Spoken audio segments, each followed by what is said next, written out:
Irmãos, nós, contando hoje, nós dedicamos os sermões dos últimos 4 domingos para falar sobre a família. E o tema foi uma pergunta retórica, que é: como anda a sua família? Então, quando nós procuramos responder a esta pergunta, nós automaticamente fazemos uma reflexão, automaticamente algumas coisas vêm à nossa mente. E nos temas em que nós fomos ministrando também, os assuntos que nós fomos desenvolvendo aqui, eles nos ajudaram a refletir e talvez até identificar eventuais falhas, eventuais pecados, dificuldades que nós temos enfrentado no nosso relacionamento.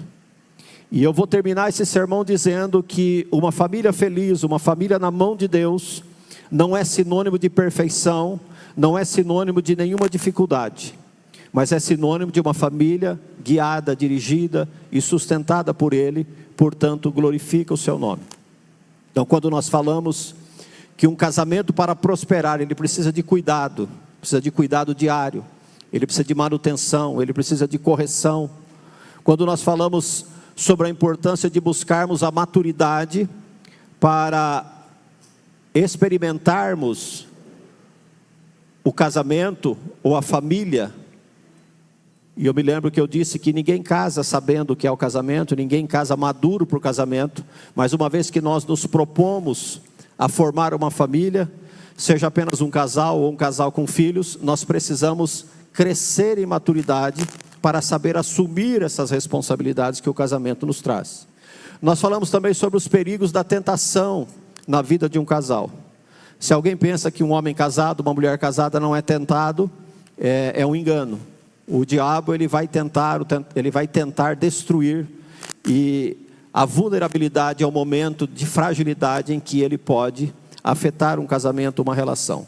Nós falamos também sobre responsabilidades de maridos e mulheres, de pais e mães, nem muito de filhos, porque o sermão está voltado para os casais, para as famílias, mas as responsabilidades de cada uma. E eu aproveito para frisar aqui, se algum pai, se algum marido não estava aqui domingo passado, infelizmente, é fato que os homens são mais fracos na responsabilidade, quando diz respeito às coisas espirituais. Eles são menos empenhados na oração, menos empenhados em estar na igreja, menos empenhados em buscar a presença de Deus, e às vezes ficam muito satisfeitos se a mulher vai. Então, se a esposa está lá orando, se a esposa está no culto, parece que a situação está resolvida, mas essa é uma responsabilidade muito grande da parte de Deus para os homens. E na semana passada nós falamos sobre a necessidade de reconciliação, sobre a necessidade de perdão, porque o casamento se trata da união de 2 pessoas cheias de defeitos, de 2 pecadores, e que se não houver a prática do perdão, realmente fica difícil o relacionamento fluir. E hoje eu quero encerrar, ainda dentro desse tema, como anda a sua família, eu diria um subtema: coloque a sua família nas mãos de Deus. Esse é o tema que nós vamos falar essa noite, e para isso eu quero que você abra a sua Bíblia no primeiro livro de Crônicas, no capítulo 17, nós vamos ler 2 versos. Primeiro livro das Crônicas, capítulo 17, versos 26 e 27. Antes de nós lermos esses 2 versos, primeiro Crônicas, capítulo 1, ele retrata a aliança de Deus feita com o rei Davi. Esta aliança garantia que da descendência de Davi, da casa de Davi, sempre haveria alguém que governaria. Ou seja, o governo não se apartaria da casa e da família ou da linhagem de Davi, o que culminaria com Jesus Cristo. Por isso que Jesus é chamado a raiz de Davi ou filho de Davi. Então Jesus é da linhagem de Davi, e este é o governante eterno e perpétuo. Davi estava muito bem estabelecido no seu palácio, Davi estava muito bem organizado nas suas finanças, o país prosperava, ele vivia um tempo de grande prosperidade, ele vivia um tempo de paz, não havia guerras há muito tempo, ele desfrutava definitivamente de muita estabilidade. Ou seja, em Jerusalém, a sua casa, o seu palácio, experimentava momentos de gozo, de paz e de satisfação. Porém, Davi reconhece uma coisa: ele vivia num palácio que era construído de madeira de cedro, mas a Arca da Aliança ainda estava guardada numa tenda, e ele então deseja no seu coração construir algo, uma casa, um palácio, um templo, aonde a Arca da Aliança pudesse ficar guardada de maneira permanente. E nós sabemos que Deus recusa essa ideia de Davi construir o templo. Porém, Deus promete que um descendente de Davi seria o construtor do templo, e que este reino de Davi seria um reino eterno, como ele havia prometido. Então, diante dessa promessa de Deus, diante desta boa fase que a nação atravessava, e logo Davi, como rei, também atravessava, e diante dessa promessa de Deus, que a mão de Deus estaria sobre a sua casa, e que da sua casa haveria sempre um descendente que ascenderia ao trono, ele então profere esta oração, e no final da oração, os 2 versos que nós vamos ler apenas o final da oração. Ele diz assim: Tu és Deus e Senhor, e prometestes coisas boas ao teu servo. Agora que seja do teu agrado abençoar a casa do teu servo, ou a família do teu servo, para que ela permaneça para sempre diante de ti, pois quando o Senhor abençoa, abençoado permanece. Então esta oração de Davi é uma oração que sugere o cuidado de Deus, que pede a misericórdia de Deus, que pede a presença de Deus, a bênção de Deus sobre a sua família, a despeito de tudo mais que ele já havia conquistado. Então aqui a gente vê que um homem, segundo a Bíblia, que era segundo o coração de Deus, parece um pleonasmo, né? Mas Davi, um homem segundo o coração de Deus, que a Bíblia o apresenta assim, apesar de ser um rei, de estar vivendo tempos de regozijo, tempos de paz, tempos de conquista, e diante da bênção de Deus, você imagine que ele recebe de Deus a garantia de que a sua descendência estaria governando para sempre. Então isso é sinônimo de prosperidade, de posteridade, de autoridade e de segurança e de tudo mais. Porém, diante disso ele fala: o Senhor prometeu coisas boas para mim, que sou teu servo, mas agora eu peço que, se for do seu agrado, que o Senhor abençoe a minha família, que o Senhor abençoe a minha casa, e que ela permaneça para sempre diante de ti. O que Davi estava tendo em mente aqui, e se você vai ver a história depois, você vai ver que ele tinha muita razão sobre esta oração que ele fez, porque não adiantava ele ter reis no trono, não adiantava a sua família ser uma família bem sucedida do ponto de vista da riqueza, da autoridade, do poder na nação, se eles estivessem distantes de Deus. Então ele pede que eles possam estar sempre diante de Deus, porque aquilo que Deus abençoa permanece abençoado. Então essa é a introdução para a nossa meditação de hoje. Viver a vida cristã no lar, como um casal cristão, como uma família cristã, e de acordo com a palavra de Deus, é fundamental para nós desfrutarmos da bênção de Deus. Ah, pastor, mas eu não sou o rei de Israel, eu não sou rei de nenhuma nação, e nem tenho promessa de que Deus me dê prosperidade. Nós não estamos falando disso. O que eu quis destacar nessa introdução é que Davi já tinha isso. Ele já era rei, ele já era próspero, foi o rei que mais conquistou terras, conquistou poder e respeito das nações inimigas, que subjugou inimigos, que destruiu inimigos ferozes. Mas apesar disso tudo, Davi valorizava a comunhão com Deus. Mas pastor, existem famílias que não se importam com Deus. Existem famílias que sequer acreditam na Bíblia, e elas, no entanto, vivem aparentemente felizes. Elas são prósperas e elas vivem bem. É verdade, isso é uma verdade. Mas isso em teologia, desculpe irmãos, eu estou acho que vou pegar um resfriado. Essas pessoas que aparentemente vivem bem e não se prostram diante de Deus e não creem na Bíblia, e você vê prosperidade, você vê elas crescendo, elas abençoadas, aparentemente abençoadas, se deve a uma coisa que nós chamamos em teologia de graça comum. O que é a graça comum? É a bondade de Deus, é a benevolência de Deus que é estendida para toda a humanidade, independentemente de uma correspondência de fé a Deus. Quem envia a chuva sobre a terra, quem faz os campos produzirem, quem faz o nosso corpo funcionar, o nosso organismo funcionar. Eu sei, a palavra de Deus fala, o salmista fala no Salmo 3, eu me deitei e dormi, acordei porque o Senhor me sustentou. Mas tem muito ímpio que deita, dorme e acorda, e ele nega Deus, ele nega a existência de Deus. Então por isso Deus mata ele, por isso ele não vai acordar, por isso ele não vai ter o que comer, não vai ter trabalho, não. A bênção de Deus, a graça chamada comum, ela é dada por Deus a toda a humanidade, como eu disse. Então essa graça, ela tem o propósito de sustentar a vida, de promover o bem e de permitir que as pessoas prosperem. Ou seja, a razão de alguém ser rico não é ter Deus ou não.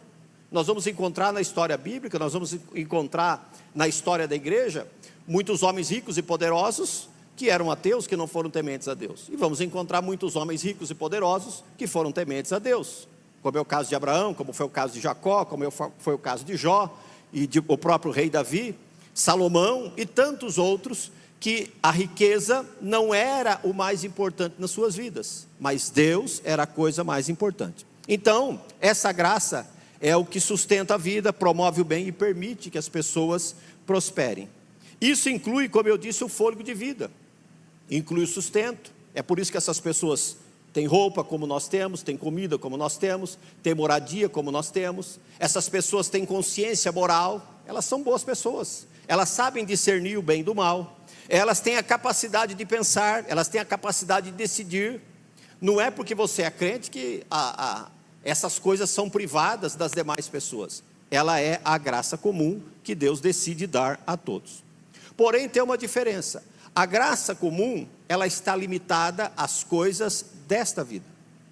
Embora ela restrinja a maldade humana e até o pecado, a graça comum não opera a salvação. Isso é muito importante de entender. Para nós arminianos em particular, a graça comum é aquela graça que age antes da conversão. Ou seja, a pessoa recebe as bênçãos de Deus, percebe a misericórdia de Deus, a bondade de Deus, os cuidados de Deus, e capacita ela então para responder ao convite de Deus para a salvação. Então, nós arminianos cremos dessa forma. Então, essa graça comum, ela torna a terra um lugar possível de se viver. Ela revela, apesar de tudo, a bondade de Deus para com todas as pessoas, ainda, eu diria ainda, sustenta este mundo sobre o cuidado de uma ira que virá. A justiça de Deus, a ira de Deus contra o pecado, é uma ira destruidora, é uma ira que vai destruir o pecado e toda a maldade, mas a graça ainda sustenta o mundo apesar disso. Senão, o mundo já teria sido destruído por causa da sua maldade. E nós falamos lá no início, né, dos primeiros sermões, que que Noé, quando ele foi chamado por Deus para construir a arca, e a partir dali salvar a sua família, ele vivia no meio de uma geração extremamente corrompida, e Deus decide, eu vou destruir este povo. Então assim, entra você e a sua família na arca, e eu vou reconstruir a humanidade a partir de você, porque viu em Noé fidelidade. Agora, enquanto a graça comum é este favor imerecido que todos os seres humanos recebem gratuitamente e desfrutam gratuitamente, a graça salvadora, que perdoa e que redime, essa precisa ser entendida e aceita. Deu para entender? Graça comum você não precisa fazer nada, Deus vai te dar. Você respira, você acorda, você tem emprego, você tem família, é a graça comum, Deus está te dando. A chuva vem para mim, vem para você, vem para todos e assim por diante. Mas a graça salvadora, essa é diferente. Esta precisa ser entendida e esta precisa ser aceita. É por isso que o apóstolo Paulo, quando ele escreve a carta dele a Tito, no capítulo 2, ele fala que esta graça, que é uma graça salvadora, ela foi manifestada a todos os homens, e ela ensina que nós precisamos viver de forma piedosa. Nós precisamos romper com o mundo, nós precisamos romper com o pecado, para viver neste presente século. neste momento que nós estamos vivendo. Hoje pela manhã, nós fizemos uma oração especial, porque nós estamos vivendo um tempo de carnaval. É um tempo que a cultura fala que o carnaval é festa, que o carnaval é alegria, que o carnaval é cultura. Mas nós sabemos que por trás desta festa, por trás disso que chamam-se de cultura, existe uma manipulação, existe algo espiritual agindo, levando jovens, levando homens, mulheres, maduros, casados, idosos, para a maldade, para o sexo, para a promiscuidade, para a bebida, para as drogas e para tudo que é ruim. Então Paulo fala que esta graça se manifestou salvadora a todos os homens e nos ensina que vivendo neste século, diante dessas situações, nós possamos viver de forma justa, sóbria e piamente. E que a gente viva aqui aguardando, que a gente viva aqui com uma esperança, que é aguardando a manifestação gloriosa do nosso Deus e do seu Filho Jesus Cristo, que se entregou por nós naquela cruz, para que nós tenhamos uma nova vida, para que nós tenhamos a vida eterna nele. Então é disso que a graça salvadora fala, que Ele nos separou deste mundo, Ele nos separou da impiedade. Aqueles que entendem a graça salvadora, são separados do mundo, para viver de uma forma diferente do mundo, para viver de uma forma que glorifique a Deus, para viver de uma forma que Ele chama de especial, de uma forma zelosa, e que a nossa vida produza então boas obras. Então essa diferença, porque às vezes a gente está falando de família, e tem famílias que não conhecem Deus, não amam a Deus, não obedecem a Deus, e mesmo assim são felizes. Eu tenho dito, desde o início das nossas meditações aqui, que aquilo que nós chamamos de uma família feliz, vai muito além das coisas materiais e temporais, como a saúde, como nós falamos aqui, como as oportunidades, como a riqueza, ou bem-estar, ou qualquer outra coisa que a gente possa avaliar do ponto de vista deste mundo. Mas nós precisamos pensar em termos de família. Eu acabei de orar aqui pelas nossas crianças. Nós precisamos pensar não apenas em tempo do presente, não apenas em termos do presente, mas em termos da eternidade. Do futuro sim, mas do futuro ainda maior, que é a eternidade. É este que verdadeiramente importa. Eu assisti novamente um dia desses, um filme chamado Em Defesa de Cristo. O filme retrata a história de um jornalista, é uma história verídica, retrata a história desse jornalista chamado Lee Strobel. Ele era um jornalista investigativo e atuou por mais de 14 anos no Diário de Chicago. E ele era um ateu convicto.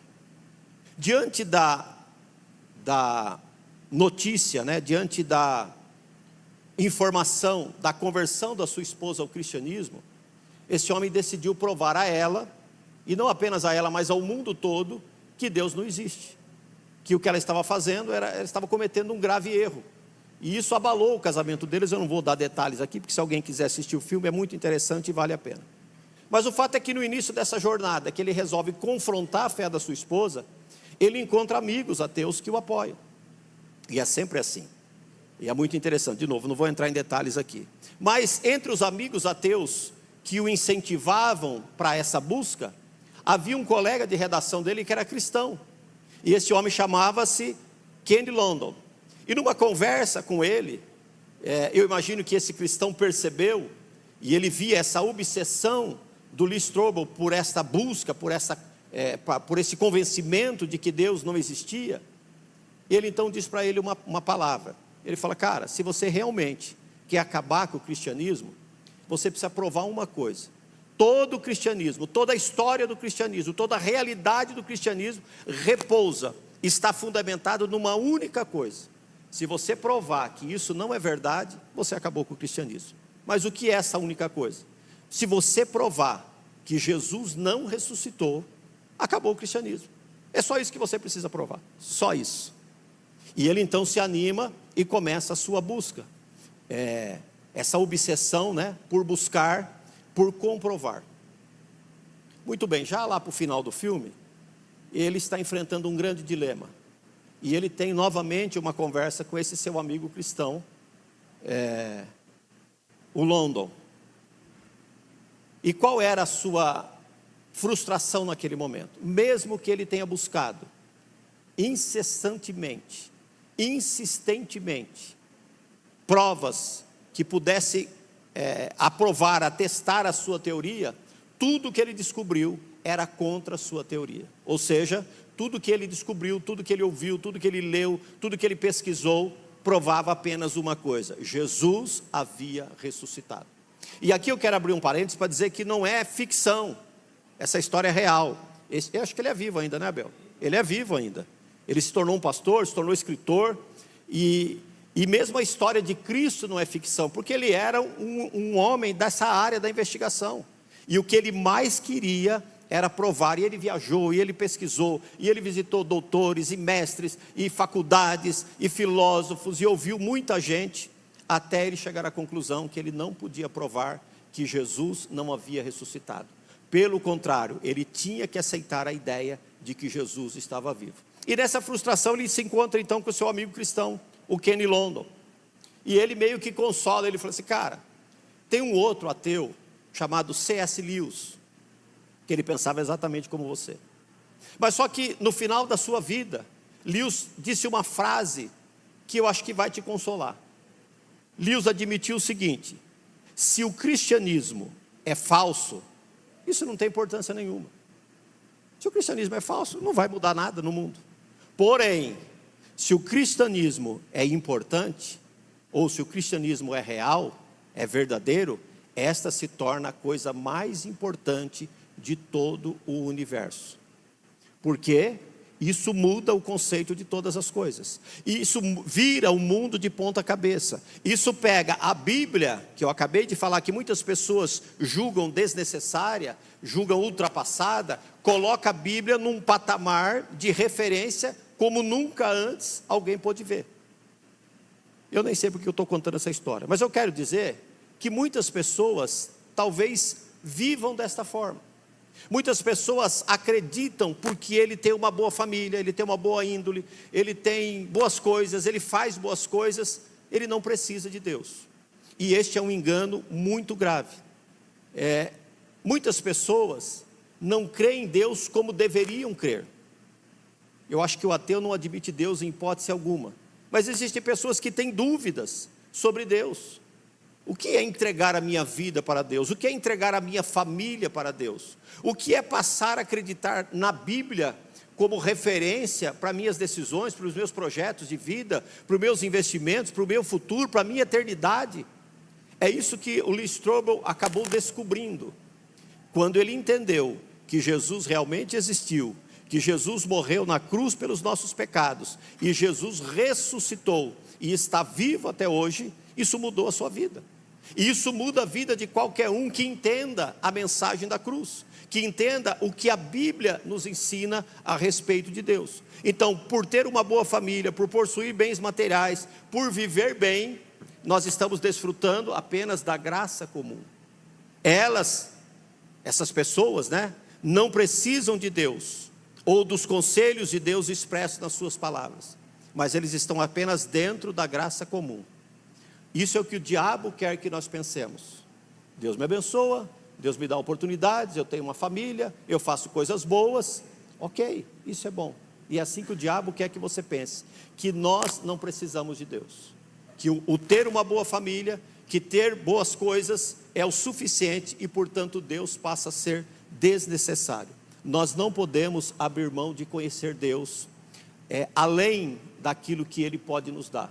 Nós precisamos conhecer Deus e desfrutar dele, e isso está escondido através da graça salvadora.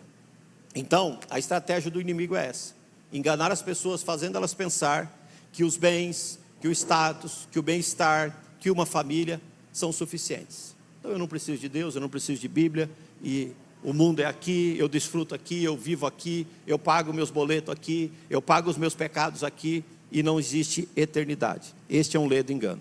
Muito pelo contrário. Então a introdução que eu disse aqui, que eu dei no início do sermão, foi que a família é muito importante. Por quê? Porque ela é um presente de Deus. E Deus nos dá um presente e espera que nós devolvamos esse presente para Ele? Sim. Deus nos dá um presente. Lembra que eu falei que a família é um projeto importante de Deus? Todas as nossas famílias. E Deus coloca ela nas nossas mãos, pais e mães, para que nós possamos trabalhar esta família, para que nós possamos desenvolver esta família. no temor de Deus, no temor da sua palavra, no conhecimento da sua palavra, para que a nossa família possa ser bênção para este mundo. E ela só vai ser bênção para este mundo se ela estiver nas mãos de Deus, guiadas e dirigidas por eles. Só que, infelizmente, este conceito de família e este valor da família, já faz algum tempo que ele tem sido desprezado pela sociedade. E eu devo ter falado aqui num desses sermões que o mundo não se preocupa com a família. Não existe um local onde se fala, onde se valoriza, onde se trabalha o caráter da família cristã, a não ser na igreja. Infelizmente, na igreja também, em muitos púlpitos, esse tema tem sido calado. Em muitos púlpitos não se ensina, não se fala, não se prega sobre o modelo bíblico de família. Muito pelo contrário, infelizmente, em alguns ambientes a gente vê, nas chamadas igrejas inclusivas, né, o conceito de família homossexual, onde 2 mulheres podem ter filhos, 2 homens podem ter filhos, e isso não é o modelo bíblico. Então, a nossa sociedade perde muito, não só a igreja, mas a sociedade perde muito quando este tema é silenciado, quando esse tema é omitido, principalmente na igreja. Então, é por isso que o resultado não pode ser outro. O que a gente enfrenta hoje no mundo e até mesmo dentro da igreja? Um número crescente de divórcios, um número crescente de separações, um número crescente de famílias sofrendo, famílias padecendo, porque estão longe, estão fora do caminho e do propósito de Deus. Então, nós não podemos nos calar. A família foi Deus que estabeleceu. Se você ler a Bíblia, você vai ver os profetas, você vai ver os reis, você vai ver o próprio Jesus, você vai ver os apóstolos, todos eles corroboram em defender, em ensinar, em pregar aquilo que o próprio Deus constituiu, o próprio Deus estabeleceu. Então, por que nós, na nossa geração, na nossa vez, na nossa responsabilidade, vamos negligenciar algo que está tão claro nas Escrituras, a responsabilidade pelas nossas famílias? Então, se a nossa igreja é uma família de famílias, nós precisamos buscar fortalecer esses laços, da família, cada um da sua, e do nosso laço de famílias, para que nós possamos permanecer juntos, unidos, e não nos abalarmos diante dessas dificuldades, dessas lutas, dessas intempéries que o mundo atual tem oferecido para o lar e para as famílias. Então, não importa aonde a sua família possa estar agora, não importa em que circunstâncias vocês possam estar vivendo, a nossa responsabilidade é orar, é lutar, é persistir, é insistir pela nossa família. Portanto, você pai, você mãe, que está aqui hoje, não abra mão da sua família, sacrifique-se, lute pela vida espiritual dos seus filhos, do seu lar, da sua família. Lute para que eles conheçam, para que eles reconheçam Deus e reconheçam a sua palavra. Repito, esposo, esposa, pai, mãe, unam-se neste propósito urgente de salvar a sua família. Eu repito que o texto que nós usamos aqui para iniciar esses sermões é o texto de Hebreus capítulo 11, verso 7, acho que estava até aqui, que Noé, divinamente inspirado por Deus sobre coisas que ainda não havia acontecido, que ainda não se viam, e temente a Deus, construiu uma arca para a salvação da sua família. Qual a arca nós estamos falando hoje? Nós estamos falando de recolher os nossos filhos, de recolher a nossa família nos braços de Cristo, trazer a nossa família para a proteção de Deus. E para isso, tanto quanto foi Noé, nós precisamos ter coragem. Nós precisamos lutar com este mundo, com esta maré, com esta cultura, com essas interferências que nós enfrentamos diariamente do mundo, para perseverar no cuidado de ensinar os nossos filhos, a nossa casa, o nosso lar nos caminhos do Senhor. Então, ensine os seus filhos a desfrutar. Primeiro nós precisamos, nós mesmos, desfrutar desta comunhão do Espírito Santo. E depois que nós desfrutarmos dessa comunhão, que nós possamos ensinar os nossos filhos a desfrutar dessa comunhão com Cristo e com o seu Espírito Santo. Quando nós entendermos a importância, o valor dessas coisas, e como é importante, é isso que eu resumo isso como colocar a sua família na mão de Deus. É entender o mundo pelo qual nós vamos navegar, saber que vai ser uma destruição, mas que os nossos filhos, o nosso cônjuge, estão guardados, estão escondidos na arca chamado Cristo. Eu quero caminhar para o final aqui para dizer que colocar a família nas mãos de Deus é um processo diário. Não é um curso que você faz, não é um sermão que você dá, não é um livro que você lê, não, é um processo diário. É como eu falei aqui ao longo do tempo, são muitas coisas que nós vamos colocando e vamos construindo esta arca. São muitas ações que nós vamos tomando e vamos levantando as paredes e vamos levantando esta grande arca para que a nossa família esteja protegida. Então, é preciso priorizar os princípios da palavra de Deus, é preciso oração e é preciso comunhão. Só isso permitirá que o Espírito Santo guie as decisões no nosso lar. Os irmãos estão comigo, né? Não estão distraídos não. Amém? Então vamos lá, partindo para as recomendações. A primeira recomendação para a sua família estar nas mãos de Deus: oração e Bíblia em família. Você pode chamar isso de culto doméstico, não tem problema. Você pode cantar, você pode ler a Bíblia, você pode orar, mas oração e Bíblia precisa fazer parte do nosso lar.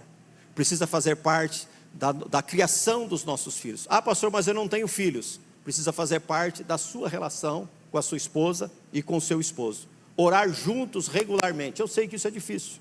É difícil porque para nós lá em casa foi difícil. Nós só conseguimos desenvolver a oração a partir de uma crise muito grave. Eu acho que eu já comentei isso em escola dominical, em algum culto aqui. Então, quando nós estávamos enfrentando uma crise muito grave, é que a oração foi a alternativa. Então, orar. Se você não tem o hábito de orar com seu cônjuge e com os seus filhos, você precisa desenvolver esse hábito. Se você não tem o hábito de ler a Bíblia na sua casa, se a Bíblia só é manuseada aqui na igreja, ou na escola dominical, ou quando você está na igreja, você precisa desenvolver o hábito de ler a Bíblia na sua casa. Quando eu falo orar juntos e regularmente, existem muitas coisas pelas quais nós devemos orar, mas no mínimo, que nós possamos acordar e agradecer a Deus pelo novo dia que o Senhor nos deu. Agradecer a Deus pela família que Ele nos deu, ou que nós estamos construindo. E pedir direção a Deus para aquilo que nós vamos fazer. É assim que nós vivemos. Se nós erramos hoje, por exemplo, se você brigou com seu cônjuge e não pede perdão, porque você não leu a Bíblia, não aprendeu o que precisa ser feito, você não tem uma vida de oração, portanto o seu coração está endurecido, a sua mente está obscurecida, você já perdeu, você já está passando por dificuldades e provavelmente enfrentará a decadência. Então, oração e a leitura bíblica. Essa leitura bíblica, é preciso tirar momentos exclusivos, não é ler um versículo para, já li a Bíblia hoje, já li o versículo, ou já li o capítulo. A gente recomenda aqui, eu sei que muitos irmãos têm o hábito da leitura dinâmica, da leitura sistemática, é um excelente método, mas que você possa ter prazer nisso, que você possa crescer com essa leitura, que você possa ser alimentado dessa leitura, porque não é o fato mecânico de ler a Bíblia que vai mudar algo na sua vida, mas é principalmente quando nós, pela leitura, mais do que o hábito da leitura, e principalmente ensinando os nossos filhos, nós apreciamos o valor da palavra de Deus. Que a gente fala às vezes do católico, o católico reza lá, aquela reza repetida, ele não sabe nem o que está falando, e fala muitas vezes até dormindo, mas ele fala porque está na mente, está lá gravado. Às vezes a gente faz a leitura bíblica assim também, só para ler o capítulo do dia, para ler o trecho do dia, mas nós não nos aprofundamos no que a palavra de Deus está ensinando. Então esses são duas recomendações. Priorizar a adoração no dia do Senhor. Frequente os cultos da igreja. Tem muita gente que gostaria de estar num culto e não pode estar. Tem muita gente que gostaria de ter uma igreja para dizer eu vou ao culto, mas eles não podem. Então priorize o dia do Senhor. Mas eu estudo, eu trabalho. Priorize o dia do Senhor.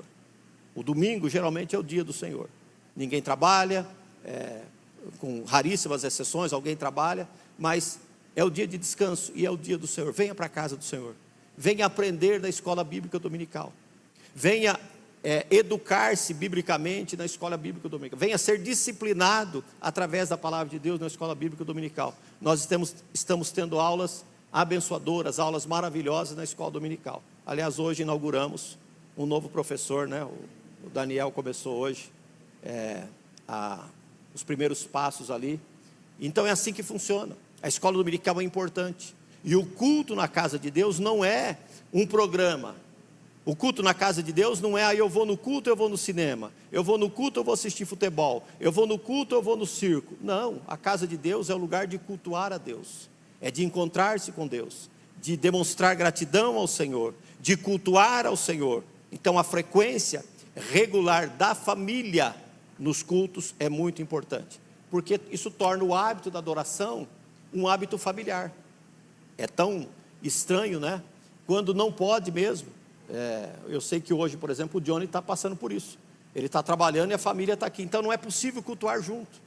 Agora, quando pode, não é triste você imaginar que o marido foi, a esposa não foi, ou vice-versa, a esposa foi e o marido ficou em casa. Mas que haja esta comunhão, esse desejo, esse hábito de cultuar ao Senhor. Participar ativamente da igreja. Ensinar os seus filhos o valor da comunhão. Isso fortalece a fé conjunta. Porque se a igreja for um lugar que a gente vai de vez em quando, sabe, tem algum lugar que de vez em quando a gente vai e leva o filho. Por exemplo, no supermercado, no banco. Então, ele não precisa conviver com aquilo, ele não precisa aprender aquilo. Mas o culto é diferente. Ele precisa vir ao culto. Ele precisa experimentar o ambiente de culto. Ele precisa crescer no ambiente de culto para aprender a amar a Deus, amar a sua igreja e servir a sua igreja. Então essa participação ativa na igreja é importante para o crescimento da família.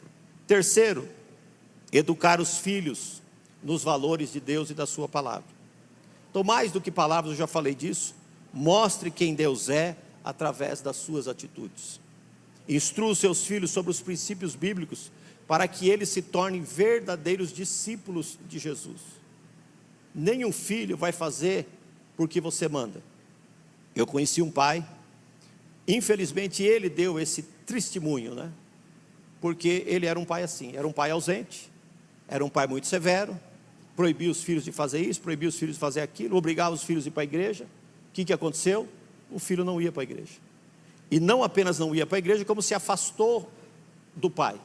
Então não havia mais diálogo, não havia mais conversas, não havia mais conselhos, não havia mais parceria de pai e filho. Depois de muitos anos, esse pai, tristemente, lamentava que a sua atitude foi uma atitude errada. Porque ao invés de conquistar o filho, de trazer o filho com exemplo, para ir junto com ele, para aprender com ele, ele apenas queria obrigar o filho a fazer algo que ele mesmo não fazia. Então isso afastou o filho. Então é o contrário que nós devemos fazer. Instruir os nossos filhos para que eles se tornem discípulos de Jesus. Como é que ele vai ser um discípulo de Jesus? Observando que nós somos discípulos de Jesus. Que nós fazemos como Jesus, que nós amamos como Jesus, que nós perdoamos como Jesus, que nós servimos como Jesus. Então eles vão aprender assim. E eu vou reforçar aqui o que foi o tema da semana passada. Cultive a prática do perdão e da reconciliação. Perdoar rapidamente. O perdão é essencial para manter-se a harmonia do relacionamento, a harmonia no lar. Declarar amor. E esse pai talvez não tenha feito isso e por isso colheu frutos amargos na vida dos seus filhos. Mas demonstrar afeto e o amor dentro da família é importantíssimo. E também não é aquele ato de obrigação. Não, hoje é sexta-feira, eu vou ter que dar uma demonstração de amor. Essas coisas precisam ser naturais. Elas precisam existir no relacionamento entre o marido e a mulher, entre os filhos, entre os pais e filhos, entre os irmãos. A declaração, a demonstração, a prática verdadeira do amor. Reconhecer os defeitos, não só os do outro, né? Mas os nossos próprios defeitos. Eu tenho defeitos, então eu preciso corrigir esses defeitos. Peça ajuda para o seu cônjuge, peça ajuda para o seu filho, que você quer melhorar. Em que aspectos eu preciso melhorar? E reconheça isso, exerça a paciência, exerça a aceitação mútua. Então se o seu cônjuge, se o seu filho, se o seu pai tem um defeito, provavelmente você tem um também. Então vamos tentar conviver, vamos tentar perdoar, minimizar essas dificuldades para termos uma convivência que seja abençoadora para todos, mas sobretudo reconhecer e corrigir os nossos defeitos. E por último, consagre a sua casa ao Senhor. O que significa isso, pastor? Eu preciso fazer um culto lá? Eu preciso que você vá na minha casa? Se precisar nós vamos, mas você deve fazer isso. O que é consagrar a sua casa, o seu lar, a sua rotina a Deus?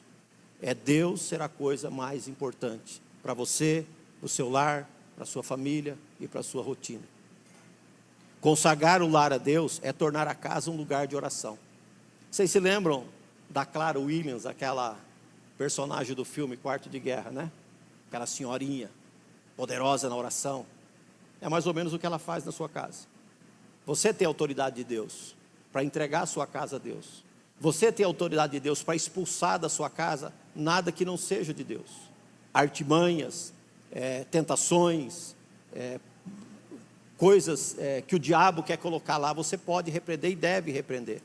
Porque você é servo de Deus, você é serva de Deus. Então faça da sua casa um lugar onde Deus, onde Jesus esteja entronizado. É muito importante uma coisa, eu falei lá da oração e da leitura bíblica no início, louvores também em casa é muito importante. Cante na sua casa, cante louvores, enquanto você trabalha, enquanto você dirige, enquanto você cozinha, cuida da casa, lava uma roupa. Cante louvores, porque os seus filhos vão aprender. Vocês viram aqui a Cris cantando, né? E a segunda voz lá no fundo, cantando junto. Por quê? Porque ouve, porque aprende. A Neia tem esse hábito também.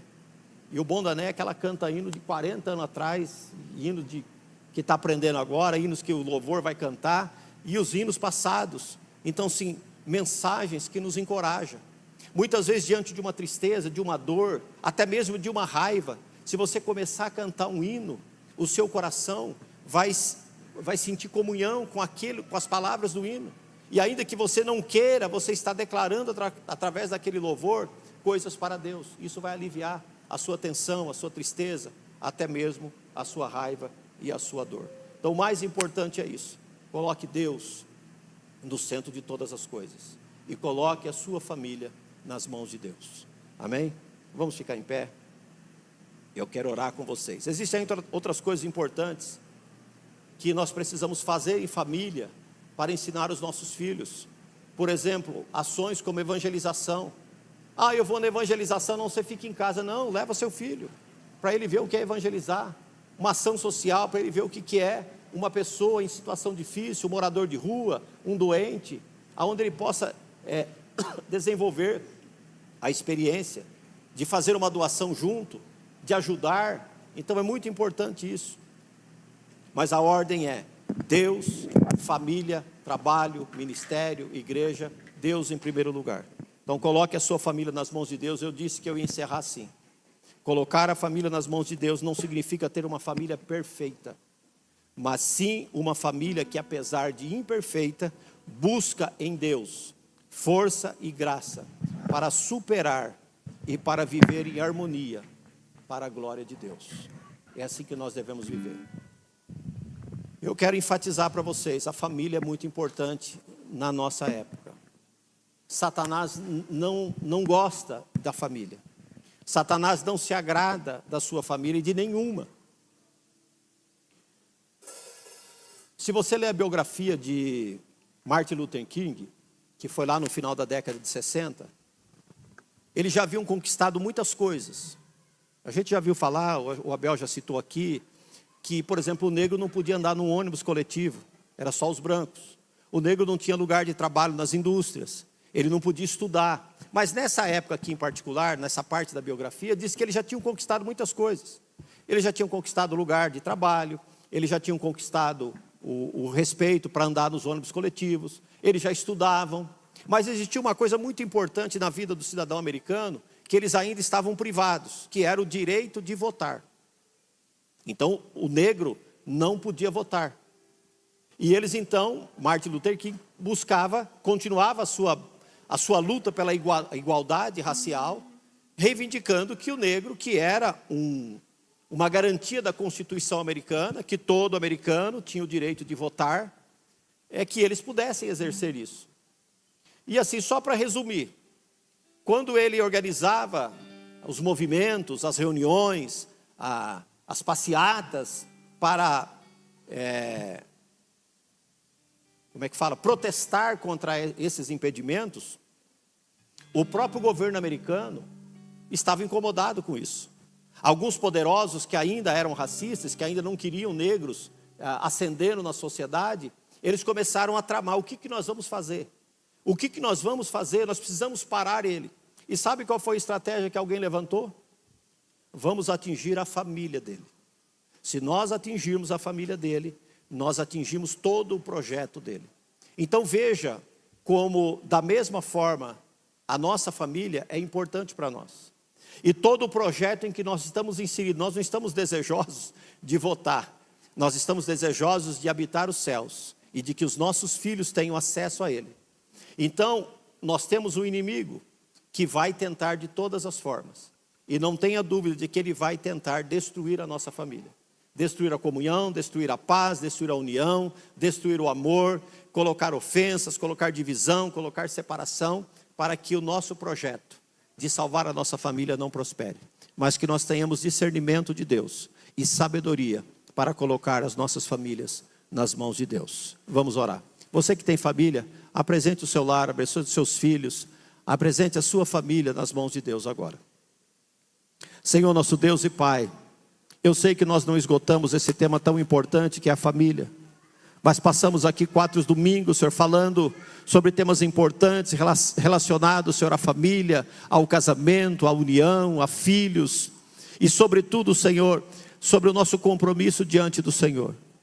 E o resumo do nosso chamado é: nós temos a missão de proteger e salvar a nossa família.